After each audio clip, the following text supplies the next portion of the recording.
নমস্কার বন্ধুরা, তোমরা সবাই কেমন আছো? আমি আবার চলে এসেছি আমার লেখা ও আমার পাঠ করা একটি গল্প নিয়ে। চলো শুরু করছি। দুঃস্বপ্ন। আজ আমাবস্যার রাত। আমি রাতে খাওয়া দাওয়া সেরে একটু তাড়াতাড়ি শুয়ে পড়েছিলাম, কারণ আমার মনটা খুবই খারাপ ছিল। খেতেও ইচ্ছে করছিল না, তাও একটু খেয়ে নিলাম। বাবা মা কেউই সেদিন বাড়িতে ছিল না, কারণ আমার দাদু মারা যাওয়ায় সবাই মামার বাড়িতেই ছিল। বেশ কিছুদিন ধরে সবাই মামার বাড়িতেই থাকছিল। তার পিছনে অবশ্য একটা কারণ ছিল, আমার দিদাও গত 3 দিন আগে মারা গেছে। আজ দাদুও চলে গেলেন।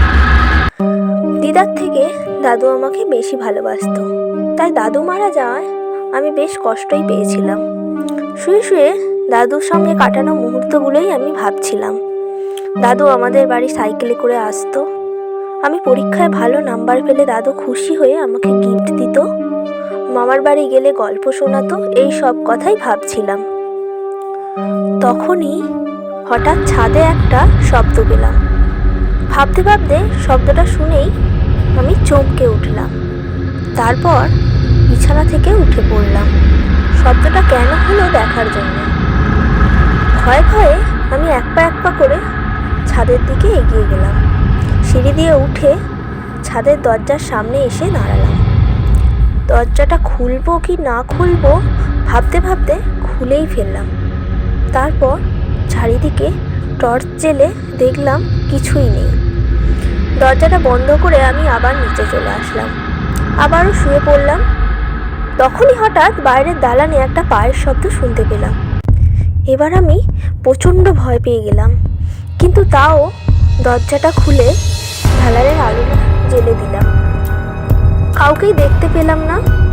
তখন আমি আবার ঘরে ফিরে আসতে যাব, ঠিক সেই সময় দালানের আলোটা দপদপ করতে করতে নিভে গেল। আমি টর্চটা জ্বালতে গেলাম, কিন্তু জ্বালানো গেল না। আমি প্রচণ্ড ভয় পেয়ে গেলাম। ভয়ে কাঁপা কাঁপা গলায় বললাম, কে কে কে? কিন্তু কেউই সাড়া দিল না। হঠাৎ সদর দরজায় টোকা পড়ল।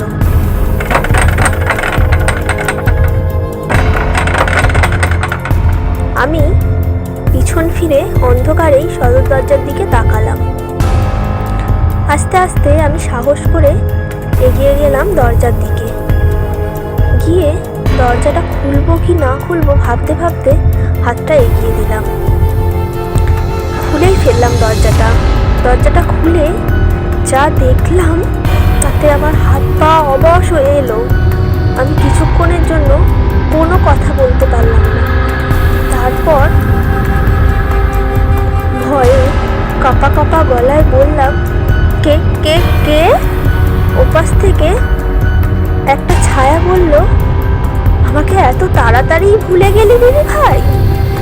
গলাটা শুনে আমি আরো ভয় পেয়ে গেলাম, কারণ গলাটা আমার খুব চেনা। আমি নিশ্চিত এই গলাটা আর কারণ না, এটা আমার দাদুর গলা। তারপর দাদু বলল, কি রে, চল মামার বাড়ি যাবি না? আমি ভয়ে না বলে চিৎকার করে উঠলাম।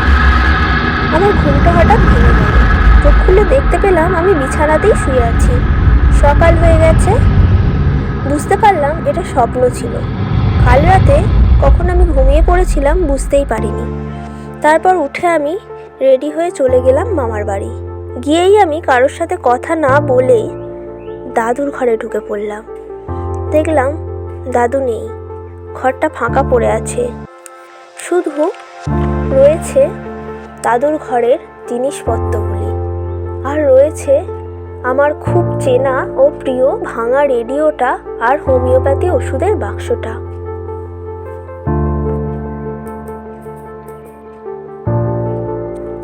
গল্পটা তোমাদের কেমন লাগলো অবশ্যই কমেন্টে জানাও।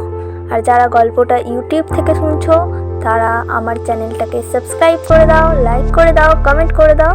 আর যারা ফেসবুক থেকে শুনছো তারা আমার পেজটাকে ফলো করে দাও, লাইক করে দাও, কমেন্ট করে দাও। আজ এই পর্যন্তই। ফিরে আসবো আবার অন্য কোনো দিন নতুন কিছু গল্প নিয়ে। টাটা।